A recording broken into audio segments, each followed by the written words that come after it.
everybody, I hope you are all fine. Today we're gonna talking about an important chapter in Java, collection framework. So to cover up this concept, we're going to respond some of questions. What's collection? Why should we go for collections? What's the difference between arrays and collections? What are the various interfaces and classes are there? When should we use the appropriate collection? What's the difference between different interfaces and classes in collection framework? How can we sort the elements of an object? What's the difference between comparable and comparator interfaces? What is the difference between Java collection and Java collections? And we're trying to do some exercises and its correction by the end. So what's collection? What do we mean by collection? The collection in Java is a framework that provides an architecture to store and manipulate the group of objects. And Java collection can achieve all the operations that you perform on the data, such as searching, sorting, insertion, manipulation, and deletion. And Java collection framework provides many interfaces: set, list, queue, the queue, and the classes such ArrayList, Vector, Linked List, Priority Queue, RSet, Linked RSet, TreeSet, etc., etc. We can have an example of collection, collection of person or collection of cars. Now here is a question. What's the purpose of collection? Why do we need it? Why they have invented it? Let's have an example to clarify this question. If I want, for example, to represent one value, let's say 20, then I need one variable. I need one variable. If I want to store another value, let's say 40, then I need a second variable. That's obvious. But what if I want to store, or if I want to represent 1000 value? Is it the suitable solution to declare 1000 variable? I don't think so, because we will have a problem, and this problem is common.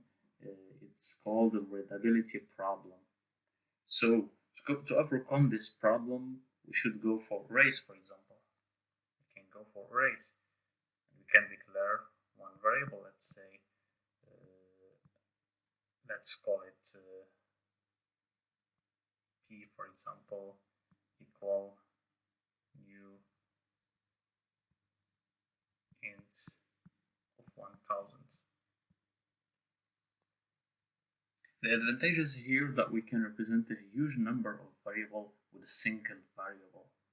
Just single variable can represent a huge number of value 1000. And here we just need to add it by text. P0 equal 20,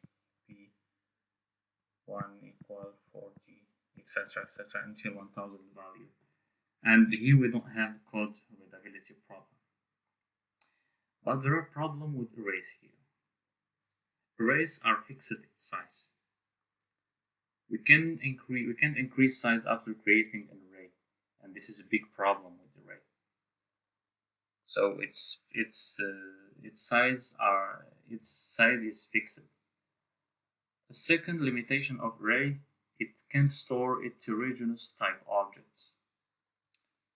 For example, we can't store here. We can't say that, for example, p10 equal 10.5. It doesn't accept float value because it's an integer.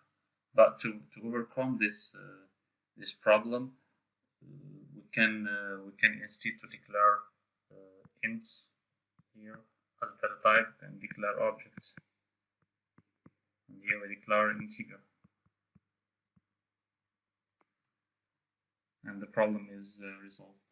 Third limitation of array: the array is not built on standard data structure. It does not provide ready-made method. It's the programmer responsibility to write those methods like sorting, searching.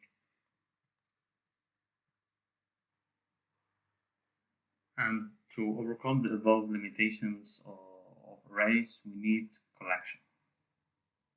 So the advantages of collection that we can change the size based on our requirements at any time due to its dynamic nature. And collection can hold any type of objects. Also, collection supports ready-made method because every collection is based on some standard data structure.